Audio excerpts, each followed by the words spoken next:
Ito un project ng di mais grande de parque. Boting ko siya ng abot namin com smile. Kung sa de momento ay kung sa kunang bisanang sa kiko, respeito grande, respeito para outro. Não tinha mais dushi of não te costava nenhum segundo de bisa bom dia of bem com smile.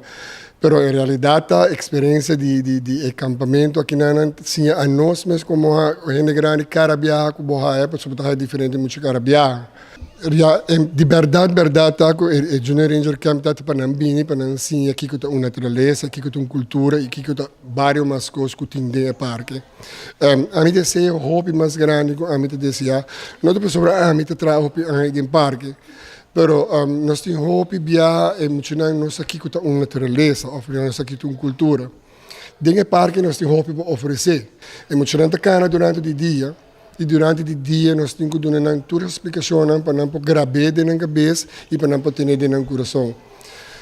Todo dia me pensa não entende, você aqui bonita tá uma natureza, você sabe quanto você me se cuida dele, você me se tem em conta com a natureza, se você não tem ele, você não tem nada. Me diz não um exemplo, me pensa não se nós não temos nenhum par na rua, nós também não camisa sem botão, não tá raro, mas a verdade nós tá papia.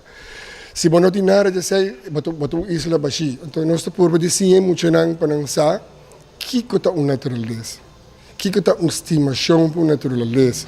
A mim aconselha você tour bem aqui não, para saber que não bota sim mais de mesmo isla Aruba e bota sim para coisas como mesmo não tá sa, mas a mim, mas mata, mangal, tour é com não é, anto é que da dormimento tá Hopi Lake, mas nessa bisa de apresentação, tem dessa conta Hopi Spooky Story, anto mener a bis pantanos Hopi, nós agrita Hopi mes.